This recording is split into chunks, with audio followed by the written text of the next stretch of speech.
It's tell me we have a promo at some point. Oh, we welcome you to N.E.W. Whiplash live from the Alexandria Palace Court of our Potsdam in our nation's capital, and tonight the vengeance on the man from Magnum Opus continues. The vendetta between Goldman and Snake has reached a whole new level here tonight, Erwin. Well, yeah, the Snake seemingly thrown in the first match. It is in the UK rankings, but of course not part of that new UK champion hunt. Of course, Snake had his shot at that without even knowing it.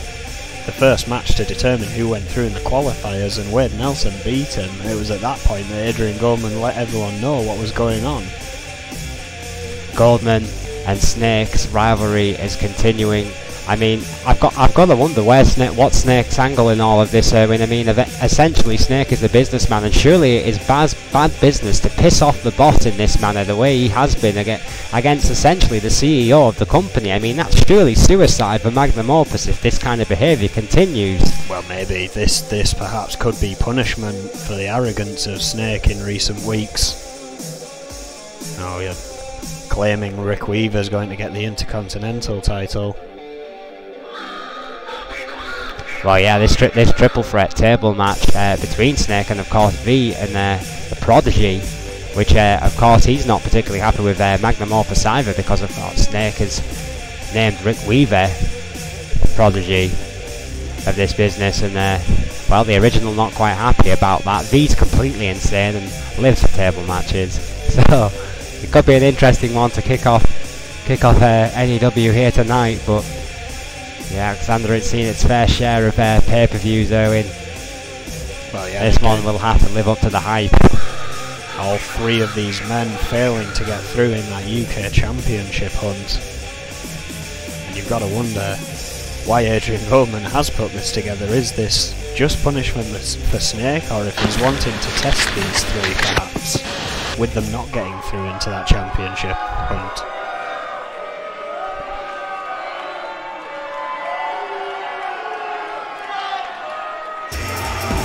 Well, he will make you wait, he will make you salivate, and every single member of the N.E.W. arena, like him or not, is on their feet, Owen.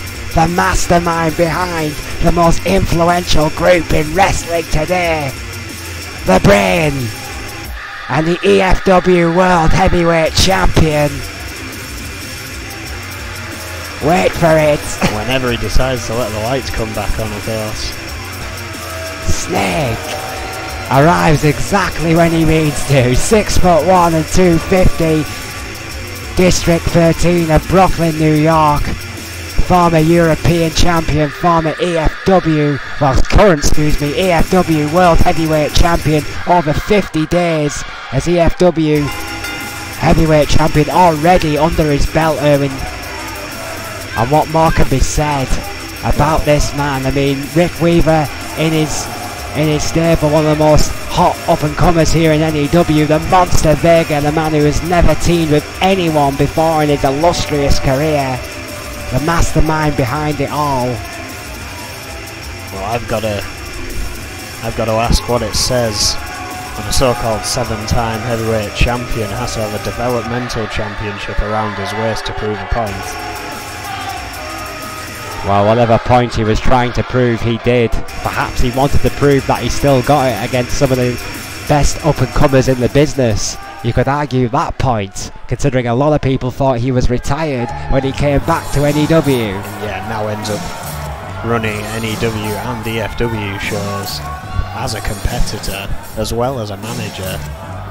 Perhaps the old boy was playing possum just one more time. Well, this is a man who does not believe in playing possum, I can tell you that. 5'10" and 239 from Kill Devil Hills, North Carolina. V has psychopathic tendencies, a proud member of the militia, one of the stalwarts of the N.E.W. tag team division now, Erwin, considering the Crew's recent breakup, and earlier on in the year the Brotherhood.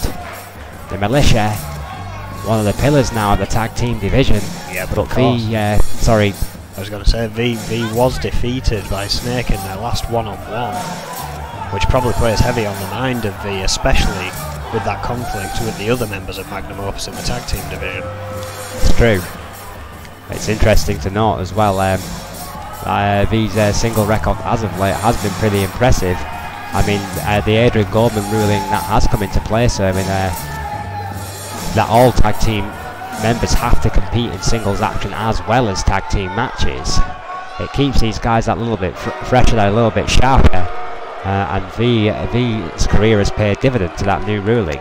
Yeah, it seems to us even the playing field somewhat, especially for the likes of Los Luchadores. I mean, they usually didn't even take part in singles matches, they were all tag team, and that perhaps gave them that edge. Well, the original Prodigy, 5'11" and 149 pounds from Bangor, Maine.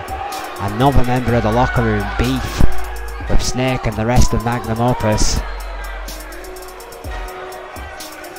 Of course, the Prodigy started off here never really taking opponents seriously and not getting many successful victories as a result of it.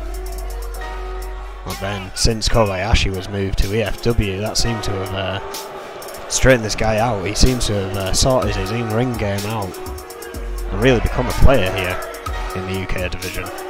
Yeah, absolutely. Certainly a mixed start to his career. It would be fair to say not quite living up to his own monarchy, but as of late, the focus has been there, and the wins, more importantly, have been there for the Prodigy, finally starting to live up to the name and live up to the hype. A big ask tonight, though, to get past both V and Snake, who have a lot of experience in this type of match environment, Erwin. And then, of course, let's not forget, this is a table match. First one to go through the table is the loser, and the one to put him through is, of course, the winner. Out of shot, but rings the bell nonetheless. That table immediately being brought into play by the Prodigy, taking Snake out. Trying to goes for a snap suplex, changes his mind, backdrop onto V. Barely, I think, Erwin, missing that table. Yeah, I think just slightly avoiding that table there. Didn't that time. Did not indeed. Hard shot there, right to the ribs, and again to the head of the champion. I was driving him into the back, and once again. Well, mercifully, that table's been ripped out the hands of the Prodigy, who was on a bit of a killing spree there. Yeah, but V changed his mind very quickly. Snake will be picking splinters out of himself for weeks. Prodigy now setting that table up. And V's gone for the other one. It's going to be Table Town very soon if this continues. Both of them are in the ring now. Do not expect a clean wrestling match in this one, folks. This is not going to be a Holtz Classic. This is going to be a barroom fight. And the only way this match will end is when the man is thrown through a table. Bulldog! Right on to one of those tables though, and that's only going to make it weaker once it's set up. Well, that's it, of course. One already slightly weakened. It looks like this one's about to get a bit weaker. Oh wait, Snake blocking the suplex there, doesn't manage to block it a second time. God, that suplex, the shoulder of Snake connecting with the wood, rolls out the ring. V though tries to capitalise on the Prodigy, who recovers quicker. My word, what a slam right there. Huge scoop slam. Right onto that table. V trying to recover fast. Bulldog again. Going right back to that attack on the head of V. Snake finally recovers from that shot to the table and now picks up the offending piece of weaponry. While the other two are juking it out, tries to set it up. And they have vengeance on his mind, went for a lariat, but it was taken down by the DDT of the Prodigy. V on the mat, but Snake capitalises with vengeance in his soul, Erwin. Shades of the Nature Boy with that vicious knife hand chop. The body of the Prodigy though just pushed that table out of the range. It kind of slid down at there. Looking a bit amazed that he didn't go through it. Snake nearly did there. Yeah, that Bulldog connected with the table, but it buckled. It did not break. The match continues. Good officiating there by the unseen Mike Shitope. He will be back.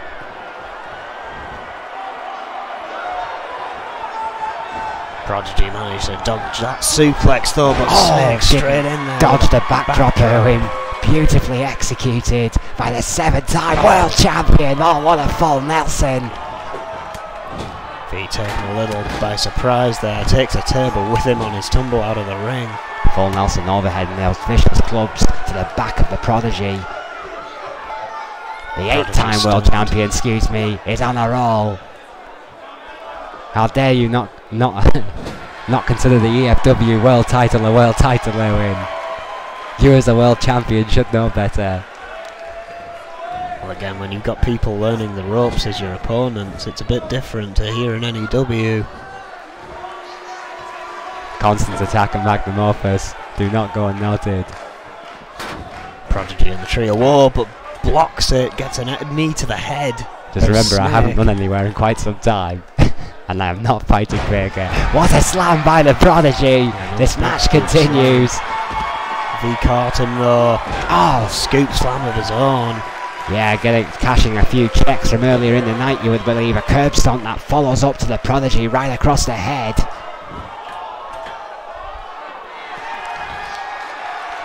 V on the middle rope now. Middle rope. Oh, misses with a double axe handle just out of range.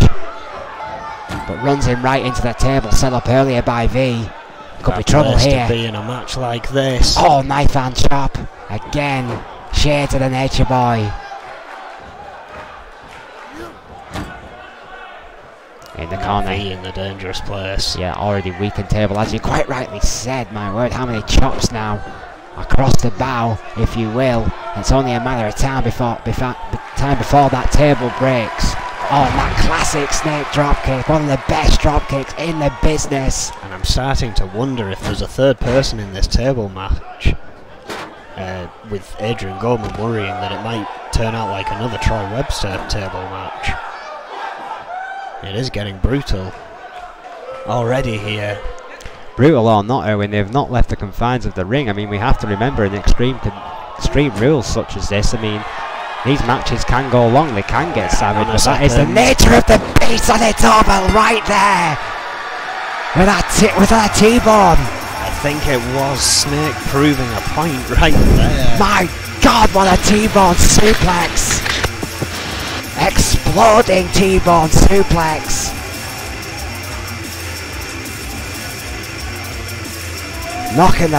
Knocking V right out of his boots and right through that table. Yeah, I mean, that huge drop kick had V stunned, and then that. The head of V just crashing right through the pine. And that's 2 matches and 2 victories in very quick succession. For Snake, who's on a bit of a roll, it has to be said, as an active performer right now, Owen. Does this mean he's going to be involved in the TV rankings? I mean, he's called Goldman's bluff here, so what the hell happens now? Well, I guess we can only wait and see. But what a match regardless. Hell of a match, hell of a way to kick off Whiplash. The Alexandria Palace, live from our nation's capital here in London. And coming up next, we've got a bit of a strange one, because we've got the out of form Jeff Collins versus Guillermo Diaz. Well, to be fair, Jeff Collins has been putting up some tremendous fights in his recent matches, I believe. Maybe even won one in quite recent history. Did he? I thought he had like 10 losses in a row. No, that was Jerry Buckley. Jerry Buckley. He's now on EFW. Jeff I Collins, stand corrected. The other trainer, of course. I can see the confusion. Jeff Collins managing to somewhat save his career here in N.E.W. and not find himself with the people he's meant to be training. Oh, Jerry Buckley and Jeff Collins, for me, they've almost fermented into one person. Very similar history match-wise, I must admit. Because of their role in the EFW as well being very similar, and it's just one of those things for me. I must apologise to both individuals. I mean, both great wrestlers in their own day. Jeff Collins, of course, still have a very vibrant, active career. I mean, Jerry Buckley, well, it's a different story for another day. This match, of course, in the US rankings. That's a good point there with this important matchup in the United States title rankings here tonight. Collins and Diaz, it may be a a little bit lower in the rankings than you would like, but both these men, you would believe, had designs on that belt, Erwin. Well, of course we have Zach Fuller as current #1 contender, but with him set to face the Reaper, I think Adrian Goldman is quite confident we may need another #1 contender very soon. And that's no disrespect to Zach Fuller in any manner. I mean, we've just never seen anyone quite like the Reaper. Well, yeah, I mean, the Reaper has been on one of those roles, never been without a title in his entire professional career so far, both in the EFW and in the N.E.W. That's quite the statistic from the Demon of Fleet Street, and it's a kind of prize of the weights. 3 titles now that have essentially overlapped one another. It's madness, sheer madness, and what a streak. It's never been seen before in professional wrestling. I doubt we'll ever see it again. No, I mean, I'm starting to wonder how long it truly can last before the body of the Reaper starts to wear down. Well, surely you think it would. I mean, he's only human. Well, that's the prize, but they've got to get there first, Erwin. And Guillermo Diaz, better known as a manager, it has to be said, of the legendary tag team Los Luchadores Español. He's had a couple of classic single encounters, though. Of course, the immediate one that springs to mind is the classic submission with the immortal Cowboy Roy. Oh yeah, I mean, what a match that was. Great match. It kind of set off that whole period of Cowboy Roy having match after match that was just all started with Guillermo Diaz. So what does that tell you about his chances, Owen, in the United States division? This guy might be a great manager, but he can definitely still go. 5'9", 230 from Durango, Mexico, along with Los Luchadores. Hey, this guy was the original. He's been managing champions a hell of a lot longer than certain managers I am not going to mention right now in fear of an ass kicking. Well, that's very true. I mean, you could always consider Los Luchadores that original 3-piece. Guillermo Diaz, of course, never calling himself a member of Los Luchadores because he is nothing more than their manager in his eyes. This match underway, and going back to that run of the Reaper, he has spent 166 days without a championship, and that is his entire career here. It's an insane statistic. It's a scary thought. I mean, it must be for these two, even in the climbing phase. You must think, well, that's what I've got to face at the end of all this. How the hell do I get to that? Fireman carry overhead there by Guillermo Diaz on Collins, who after a multiple amount of snap suplexes has failed to make an impact so far, and Guillermo Diaz, who is fighting back with aggression. Flip Uranagi there. Tremendous flip Uranagi. And a stiff left hand. That's the southpaw. Oh, claims to be ambidextrous. What an insecurity. Diaz in control here. Oh, another stiff left hand there in. Oh wait, Collins though counters that one. Picks him out of the corner with a German suplex. Oh, the release there by Collins. Right back on the attack, showing the newbies he's still got it. Collins is one of the only wrestlers I ever see in the ring. Oh, hang on a second. Wait. Oh no! What a bridge! What a counter by Collins. Yeah, I mean the power of the legs there countered the counter, and the trainer's definitely showing he's got a few tricks left up his sleeve here. A left hand of his own to Guillermo Diaz, cashing a few checks from before, and a hard elbow right to the face. Goes straight for the pinch. It opens down 1. Not even a 2. Well, keeping the pressure though on Diaz. This is the thing I was just about to say about Jeff Collins. Jeff Collins is one of the only wrestlers I ever see that can still pull out a Windsor knot successfully in a wrestling match and it have an effect on their opponent. He pulls things out that people don't even know anymore. Well, Diaz is going under the ring to look for a few toys, and the old school Jeff Collins recovers and goes right for that. I think it was a midriff kick there, if you will, almost like a modified spinning heel kick. Sent that sledgehammer flying out of the ring. Kind of mid-body. It was an unusual martial-like kick, but it didn't really affect Diaz too badly. He was on that middle rope, looking for that big elbow, and it connects right to the sternum of Collins. Again, Collins very unorthodox in many of his moves. I mean, this is what I was on about just then. He pulls these moves out and you kind of like, oh, what was that? Because people don't see it anymore, or it hasn't been done yet, one of the two. Well, they got rid of the sledgehammer at least, so I suppose that's one factor we have to be thankful for. He still has to work on getting the offensive back now, though. We should remind the viewing audience as well, like all these ranking matches here, this is Extreme Rules, so all that hunt for weapons completely legal in this matchup. Going for that modified figure 4 there, Guillermo Diaz has got that locked in, and Collins. Oh, fighting free. Again, needs to pick up the pace here though. Scoops up Diaz. Reverse DDT. Yeah, beautiful. Beautiful reverse DDT. Kick to the spine as well of Collins, just to follow up just for good measure. Goes for the patented GBH neck wrench. Shitoka in good position there, looking for the submission. Collins not going to give up without a fight, I'll tell you that one for free. Again, the pain that sends down the neck and spine. Oh! Top rope elbow, springboard. That's something you don't see every day. It is not. Guillermo Diaz pulling out the bag here tonight. Maybe noticing Jeff Collins' unorthodox approach and tried a little of his own. Yeah, a bit of anything you can do, I can do better there going on between Diaz and Collins, who are both veterans. Heard the business. And you're witnessing a bit of a treat here tonight. Beautiful arm drag there by Guillermo Diaz, now stalking his prey. May not be around to see much more of it. Jeff Collins in trouble. Michinoku driver with authority. That could be it right there. 1, 2.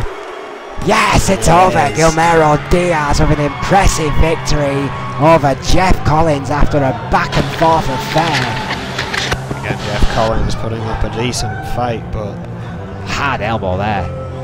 A tough man to face. Guillermo Diaz picking up the victory. Springboard elbow there, that beautiful piece of agility there, and I think that was the turning point, and then I think a modified Michinoku driver by Guillermo Diaz, plunging the head of Jeff Collins right into the mat, and that was all she wrote. Shitopa with the count of 3, an impressive victory for Diaz, and his match up the US rankings continues. Guillermo Diaz could be one to watch. Yeah, tremendous victory there. Now, that should put high spirits for all the Los Luchadores, you must hope, after their big crushing defeat against Magnum Opus. Big win for Diaz. Yeah.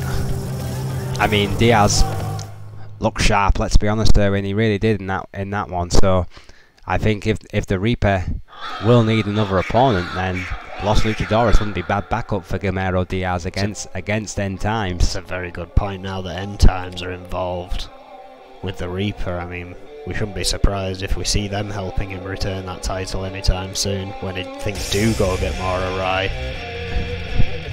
Well, moving into the UK tournament once again, we find the 3rd out of 4 that will enter that elimination Falls Count Anywhere match to crown a new UK champion, now that the UK champion has become the US champion.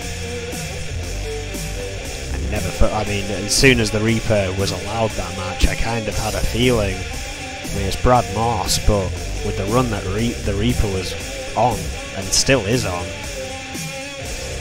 Well, Brad Morse, let's be honest, is phenomenal United States champion, and the Reaper just dissected the guy. I mean, it was a fight, but well, yeah, Brad Morse still getting back up, still delivering shots to the Reaper, but it's nothing like the offense we're used to seeing from Brad Morse. Absolutely not. Hence this UK tournament, and hence a very interesting matchup here between Quinn and Tyler York. This will be another Extreme Rules match, ladies and gentlemen, and Tyler York is no stranger to weapons. I'm not quite sure which genius thought this was a good idea. Of course, Wade Nelson and Sean Stevenson being the first two out of the 4. One of these two men would join them. Quinn, who really does need to speak to wardrobe at some point, 6 foot and 243 pounds from Melbourne, Australia. How do you know that's not all the rage in Melbourne right now? Well, the only way that's all the rage in Melbourne right now is if these guys are all doing ice continuously. I'm sorry, there is absolutely no way that is fashion in Australia. I'm getting shouted at Adrian Goldman, so I'm going to move on here. Quinn not getting a huge response from the crowd. Let's not forget he was a former enforcer, so these fans do have long memories. Yes, they do. Long memories and bad attitudes. The N.E.W faithful live in London, voicing their dissent to the talented, a bit fashion-blind Quinn. Well, here's someone that is certainly going to be behind in this match. Tyler York. Oh, and he's brought company. Why wouldn't you? That's when bad the company news for Quinn. is the gangster Erwin.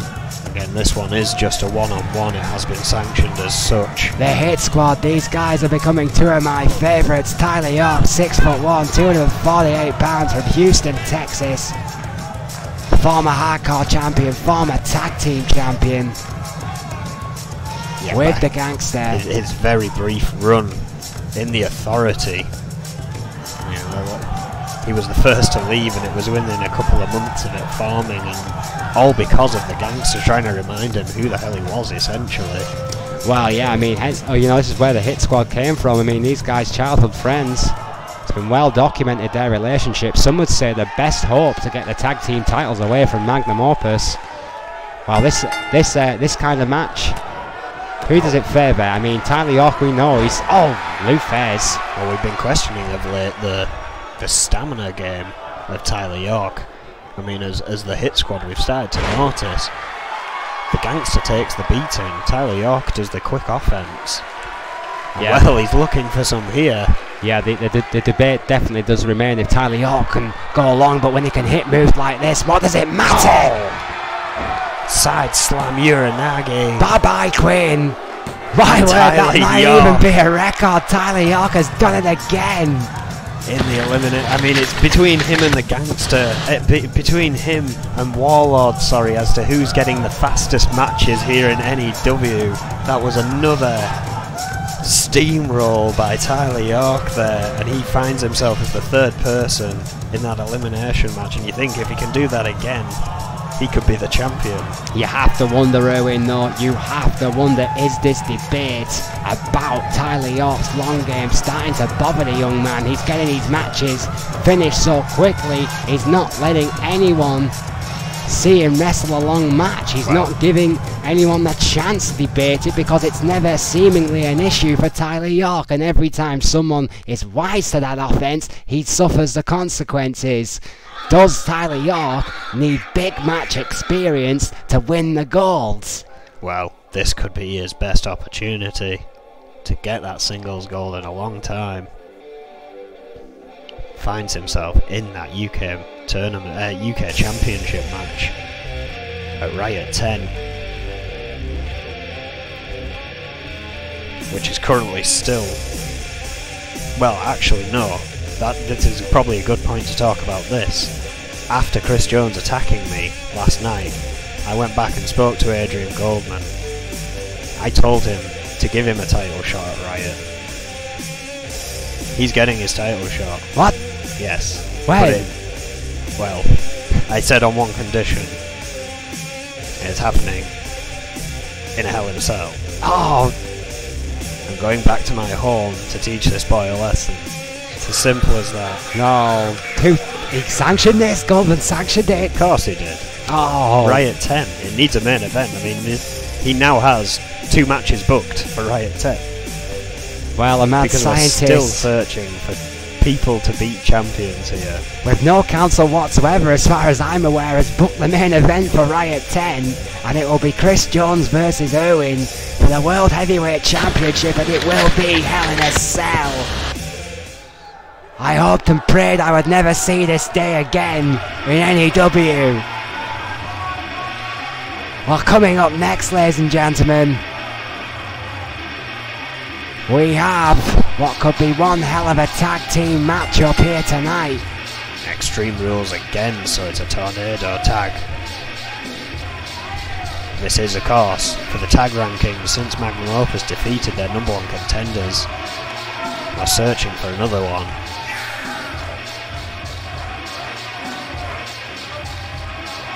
Yes. Okay, William Zander and O'Grady here tonight, along, as you say, quite right, with Emma Zander and Akane Mitsuda. Because of Extreme Rules, you don't want to really risk having to contend with your friends getting injured here. Well, I mean, Xander and Matsuda can definitely go the way. I mean, Matsuda, a former women's champion in their own right. Xander's 6'5", and O'Grady's 6 foot, 350 and 290. You know, Bismarck, North Dakota, and County Wicklow Island between the two guys. I mean, these guys, they've been around a long time. They know how to fight, and they clearly have faith in Matsuda and Xander to look after themselves against, well, a team with, shall we say, questionable moral standards at best.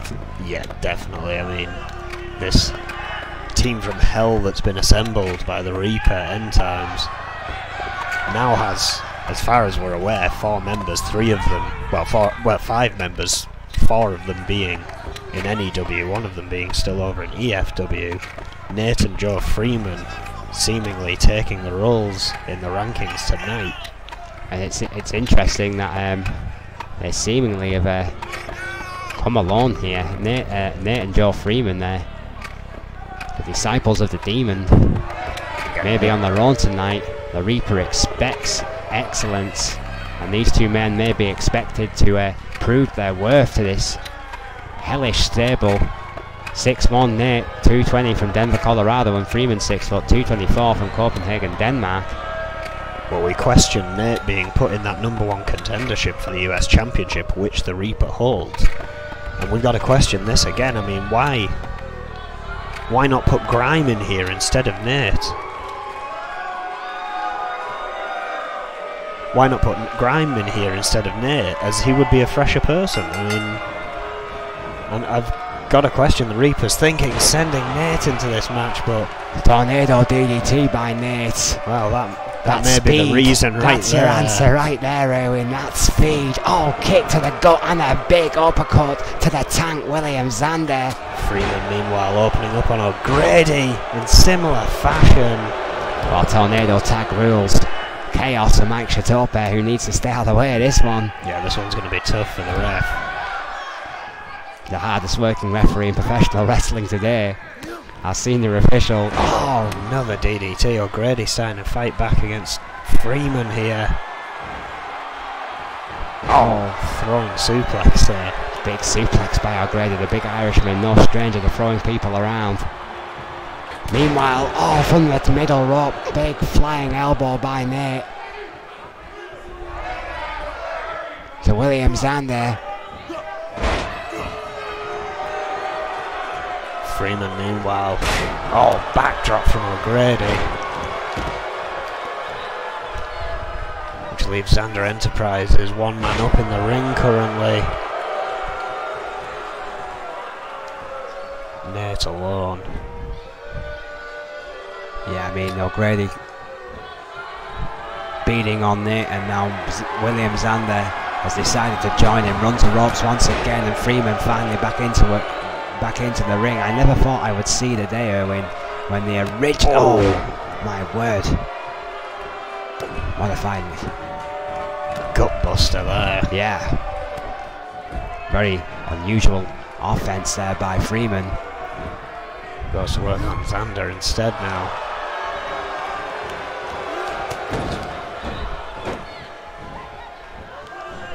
Belly overhead there by Xander. Beautifully executed releases. O'Grady there goes for Nate. Nate counters though, and so does O'Grady right back to it. Oh, vicious clothesline. Oh wait. Oh, grab Chatope with a German suplex. I think he was going for Freeman. My God, no, not Mike. Mike, regardless, just got a German suplex there, and it is Extreme Rules. Now, a set of ladders have found their way into the ring. He's back up, he's hardcore. William Xander though has taken control. Joe Freeman almost lifeless. O'Grady just quite happy to let William Xander do the dirty work, but Nate reminding him that he's armbar locked in though. Still involved in this one. Nate quickly breaking it up once he realised. Once again, William Xander showing absolutely no concern for his tag team partner, Erwin. Well, if you ask me, without the Reaper at ringside, N.Time seemed to be in a bit of disarray here tonight. Well, I mean, what can you say? I mean, end times. Oh! However, seem to feed off the very essence their master provides them, but you know the Reaper cares nothing for these men. He cares what they can give him, and if they don't reach his impossible standards, then they're out. It's simple as that. He's made that very clear. He wants ruthless aggression from these men, nothing less than their absolute best, and if they can't give them that, then the Reaper doesn't want them. It's that simple. I think the same could be said for William Zander, by the way. I don't think he gives one fig about O'Grady. Well, if you don't believe me, ask Zach Fuller. I'd hate to see the kind of expulsion ceremony that the Reaper would hold if these fail to live up to his expectations. It's strange how all these megalomaniacs have similar characteristics. A gut-wrench suplex there by O'Grady.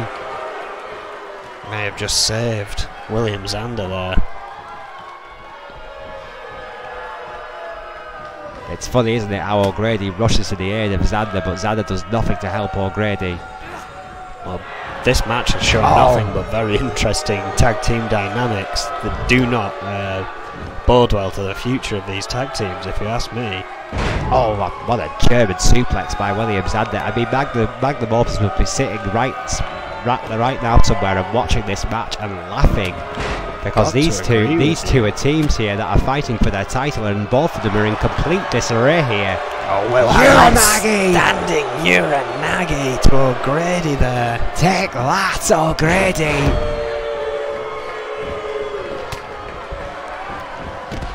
However, Freeman not able to capitalise because Zander was still in the ring.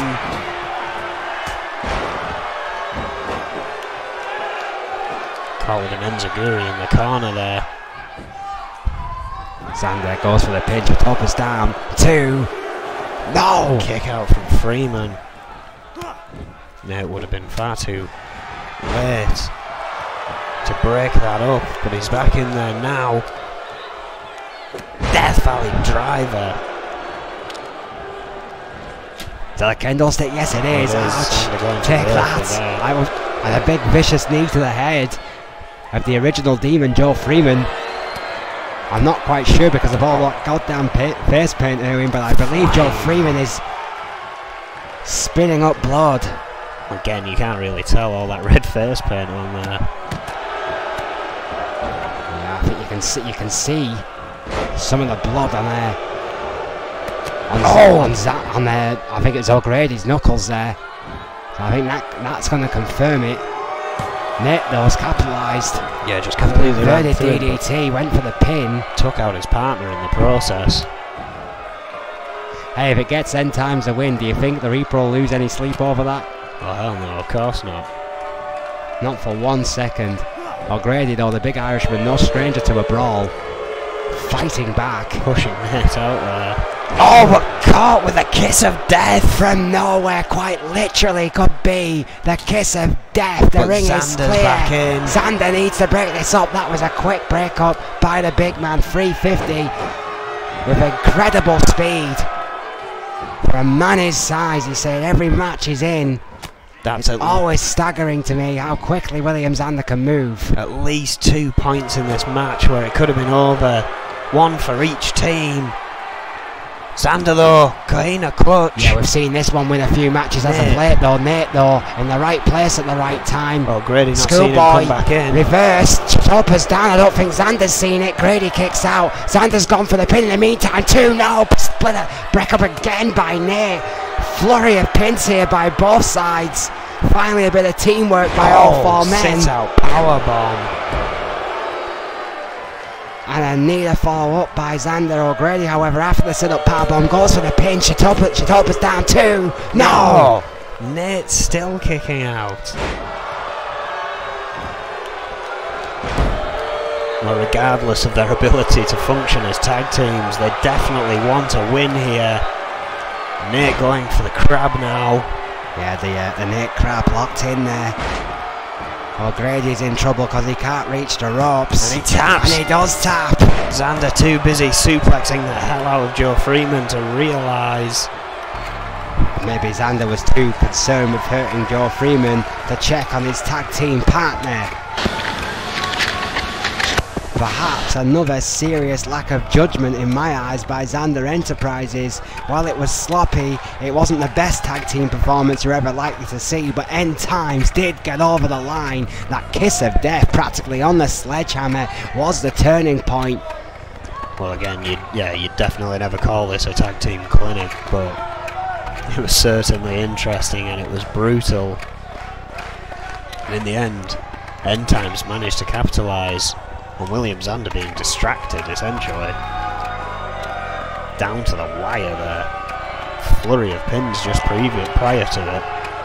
While a win is a win, even if it wasn't entirely convincing, there you see it, there's definitely blood mixed into the paint there of Joe Freeman, so this was a hard-fought victory for these two men.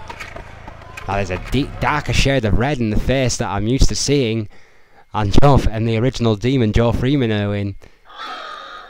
N.Times did not have an easy ride here tonight.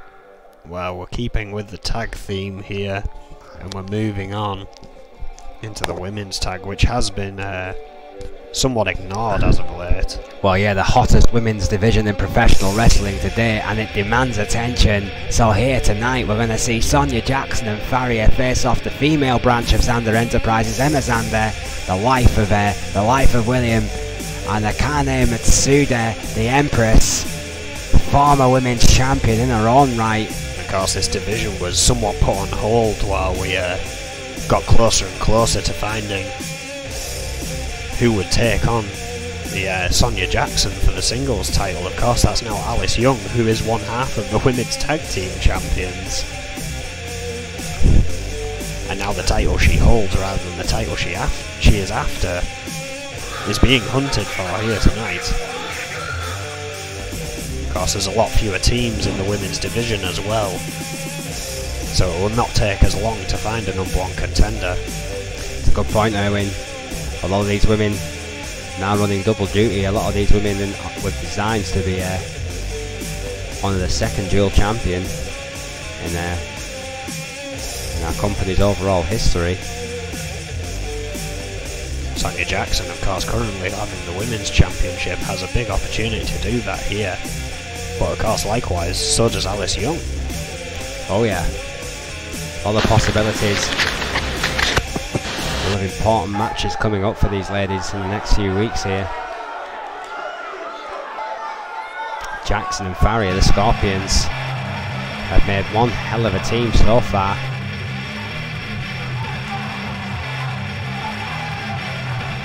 Oh yeah, and Sonya Jackson, as soon as Farrier was moved from EFW to N.E.W. That was it. She snatched her up straight away as a tag team partner, seeing what she'd done in EFW.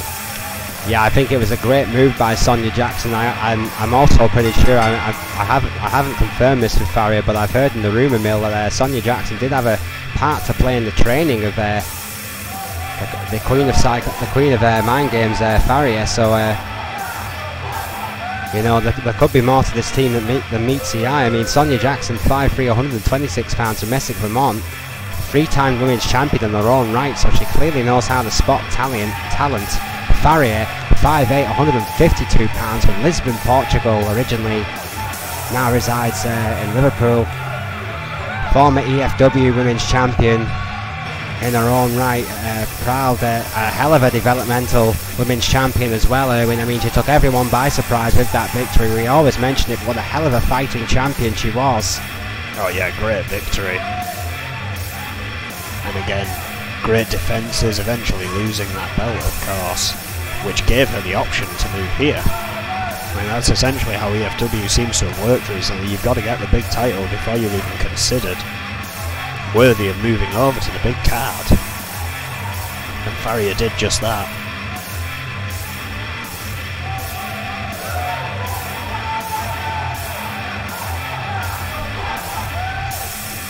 Again, both very deadly with submissions.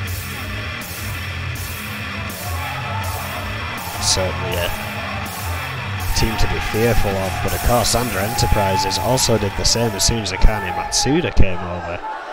Emma Zander was one of the first people to speak to her and get her into Zander Enterprises. So it's almost a case of the old school and new school on both sides here. Yes, it is. An interesting dynamic and an incredibly interesting division. I mean, Emma Zander, 5'5", 138 pounds from Boston, Massachusetts. The woman behind the man, if you will. And you know how that saying goes, Erwin. Interestingly enough, Scorpions choosing not to leave the ring. And of course, playing. We do have to note that Zander Enterprises have a habit of doing this, Erwin. They seemingly come in alone, and then the partner just appears from nowhere. This every move of Zander Enterprises is calculated. I mean, I don't think that's going to make one bit of difference to Farrier or Sonia Jackson, who've been in these kind of matches before. But Zander Enterprises persist with the mind games nonetheless. Akane Mitsuda, who incidentally is 5'2", 175 pounds from Kyoto, Japan, the former women's champion, as I said earlier, in her own right, starts it off with Jackson, who immediately takes control. And that technical style of Jackson will meld well with Akane tonight.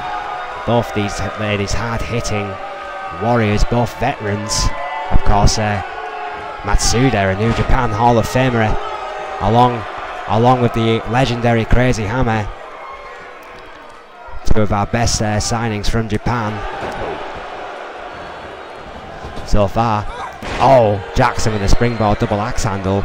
Though completely in control of Akane Mitsuda, who's looking all at sea in this tag match so far, with hard left hand. You know, come the AFW show, you're going to get pranked by Kobayashi for that statement. Oh yeah, I completely forgot about Kobayashi. I'll pay hell for that tomorrow, I'm sure. Don't take a coffee off him, that's all I'm going to say. Oh, backbreaker there. I won't be allowed to go on Twitter for weeks now. Backbreaker by Jackson onto Matsuda. Matsuda's had no offense here in the early goings of this match, because thankfully a normal tag team match, not quite as chaotic as that previous match. Well, there you go. Managed to reverse that one quite wisely. Gets out of there. And perhaps another tactic from Zander Enterprises, let one take the beating before another comes in and essentially saves the day for a while. Make them think they're in control.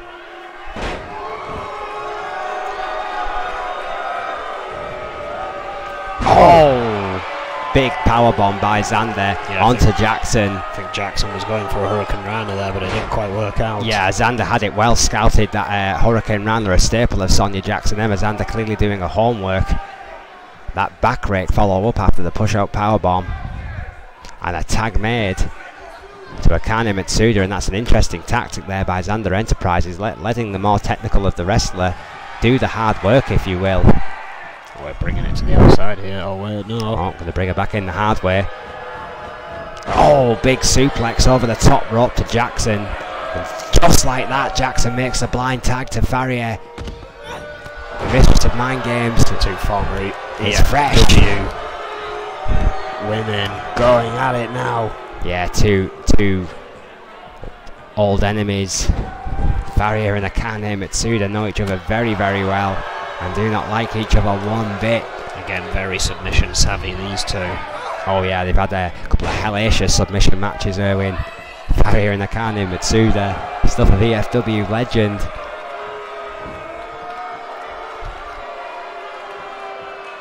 But Akane does seem to be struggling in this matchup.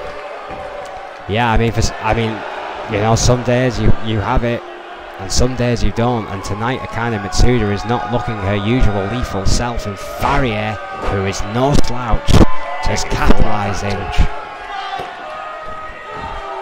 Who can blame her? I mean, any wrestler would do the same in this kind of situation. I'm sure you've been in this kind of situation yourself, Erwin. Oh yeah, most definitely. I mean, there's been times where I've been expecting more from my opponents, and it's just not come out of them. You can't let them have an opportunity. Farrier though, that's not missing how with the sport chop works. Akane Mitsuda fighting back. Perhaps Backdrop. Moments. Well, perhaps that's exactly what Akane Mitsuda was doing. And with that one backdrop and that one suplex, she is right back in this match. Makes the tag. The Empress, not quite as dead as she was making out to be, perhaps playing possum. Emma Zander's clubbed the back, did nothing to Faria except annoy her. Faria, oh wait. Oh, counter though by Zander. Not quick Didn't enough. capitalise quick enough. Russian leg sweep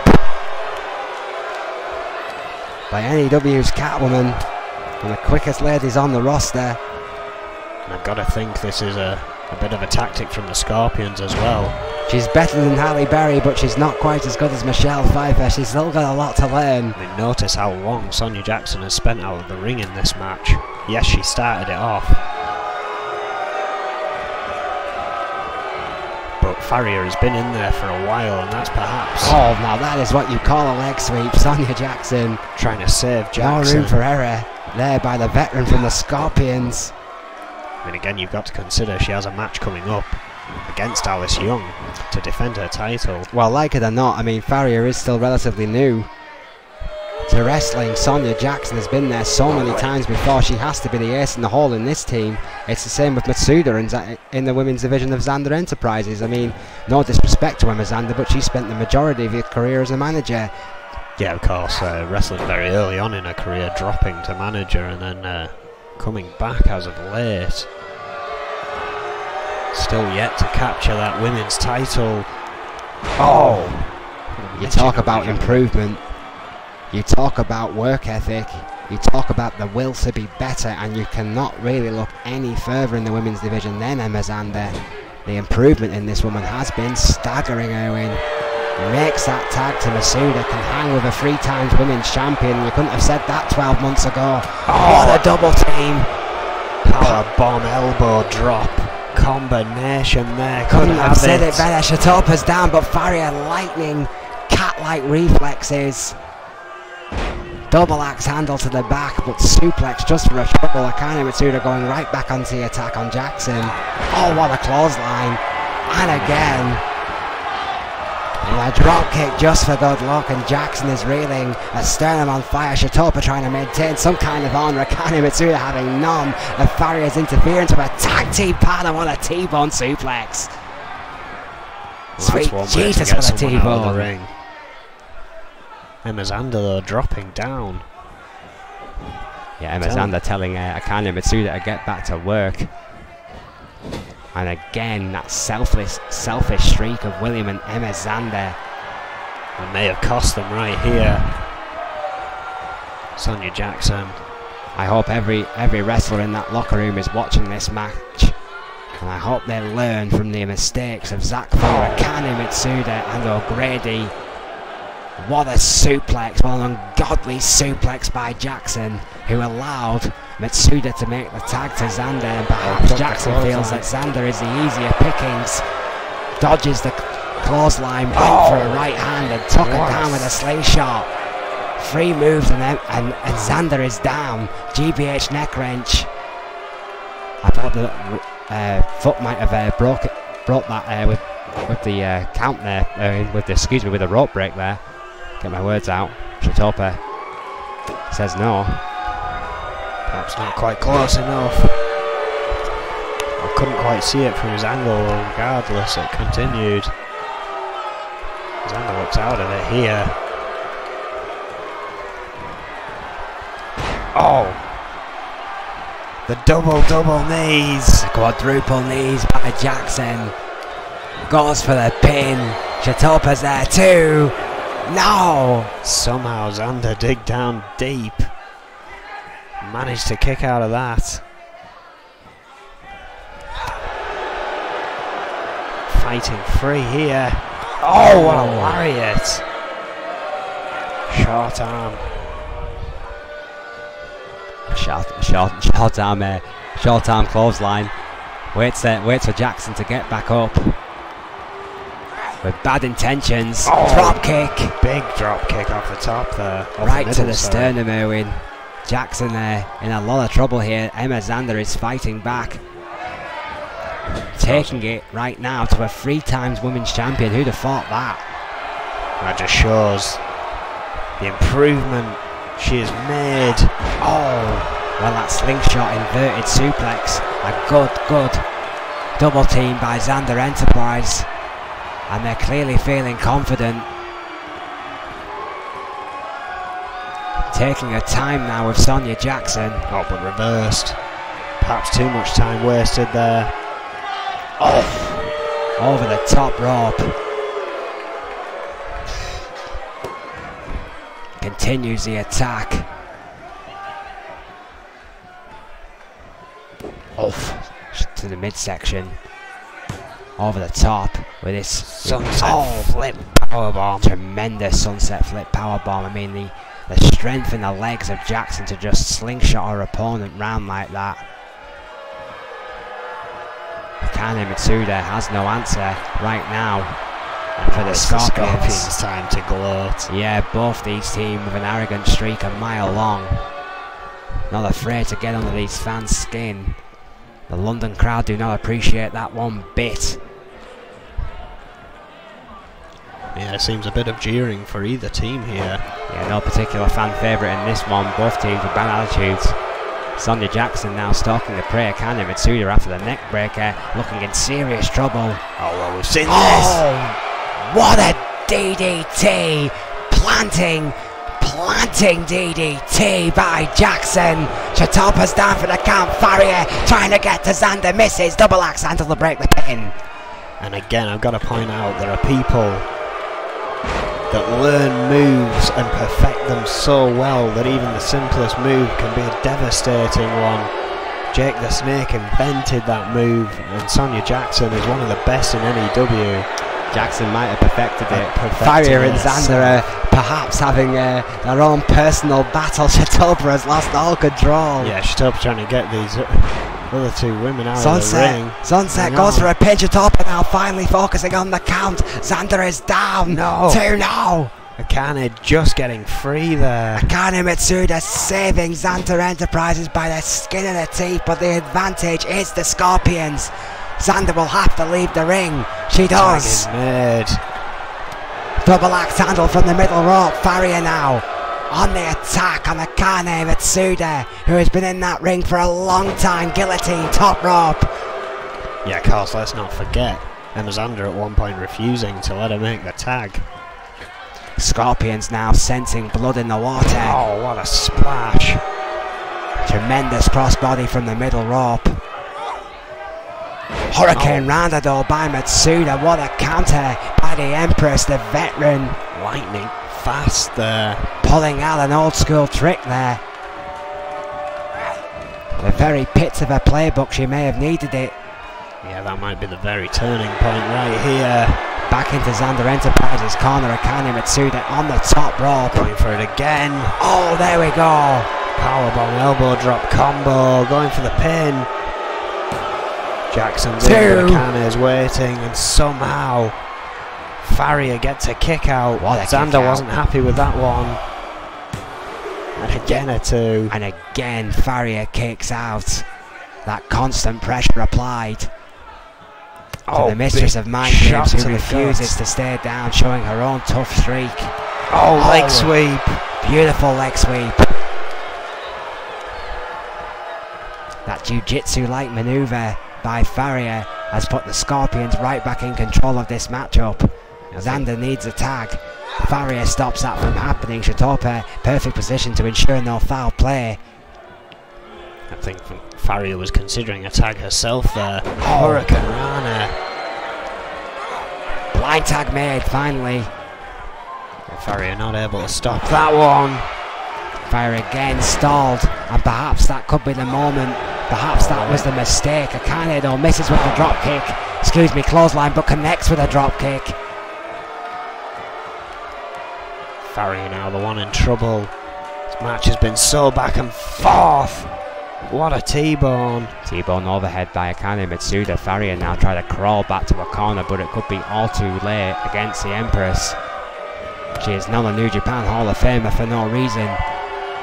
Roundhouse kick to the gut, but Farrier powers through. once again in the Scorpions' corner.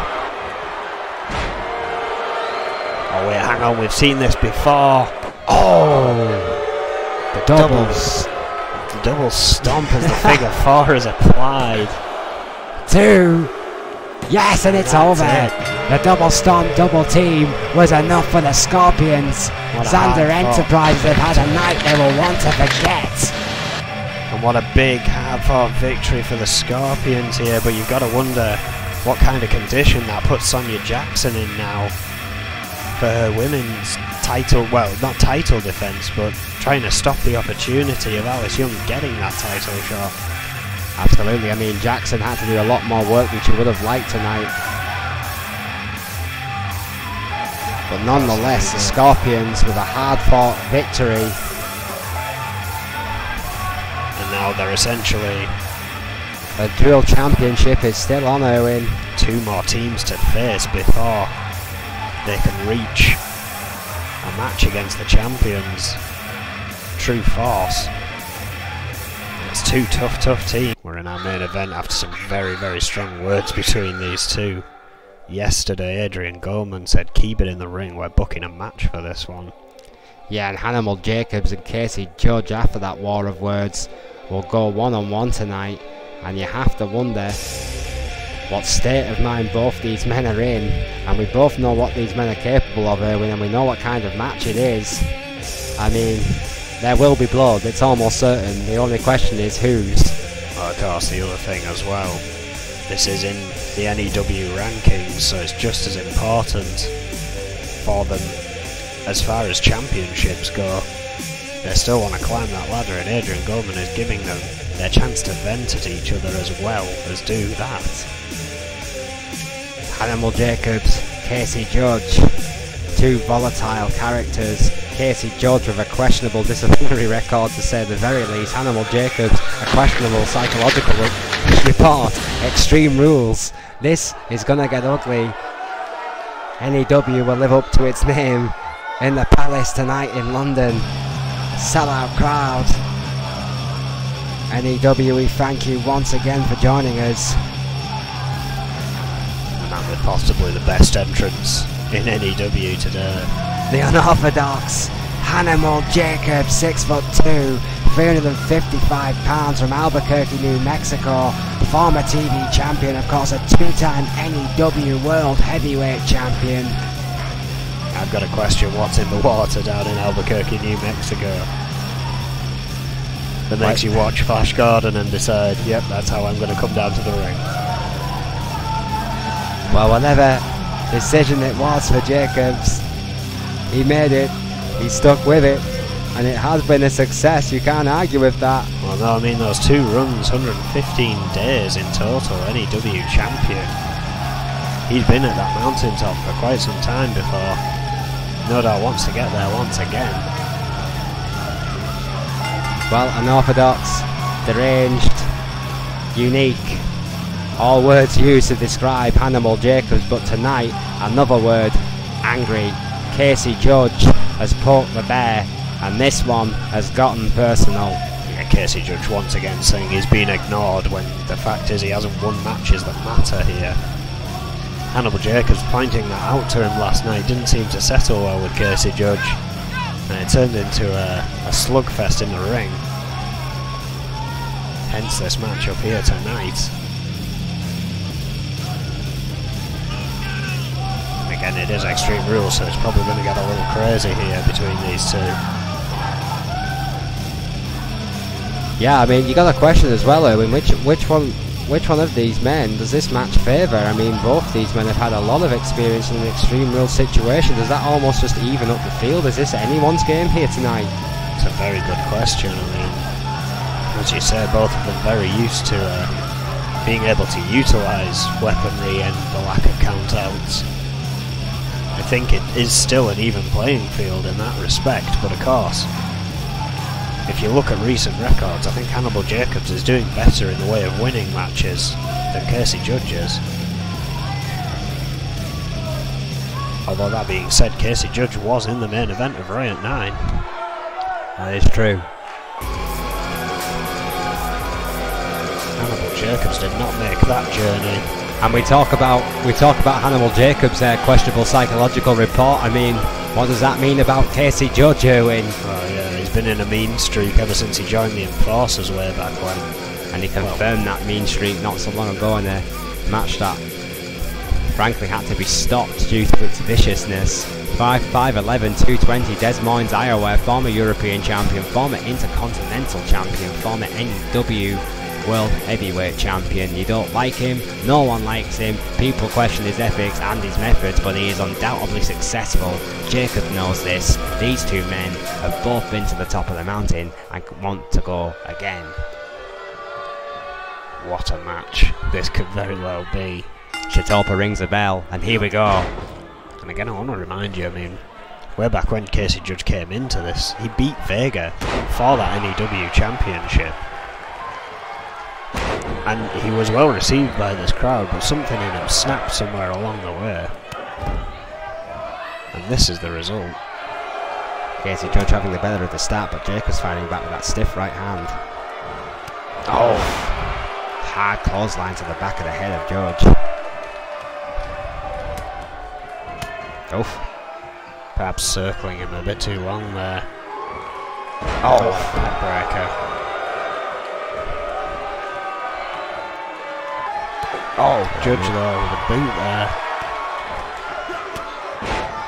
Club to the back by Jacobs, fighting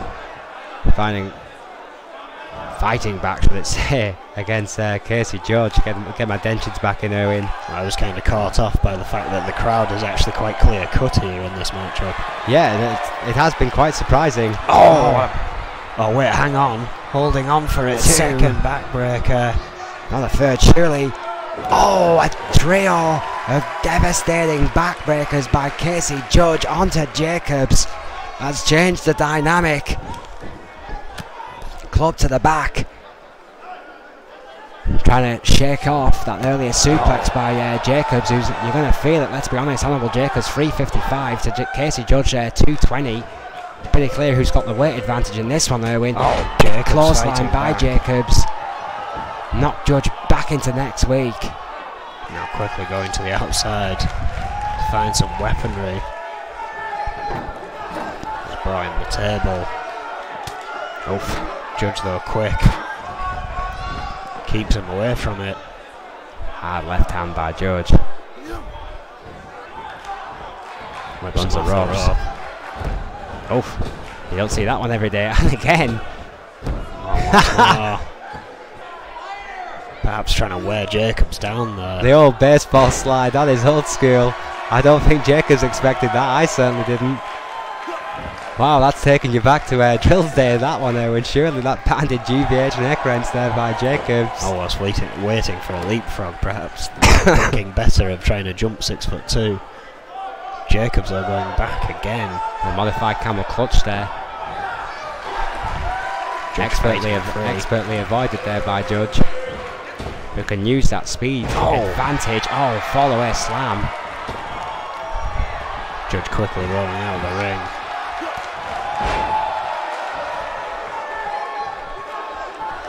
Jacobs found a knee to the face though.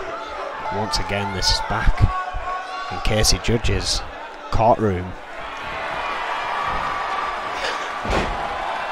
Big slam there. Going for the pin. 1, 2. Yes, and it's over.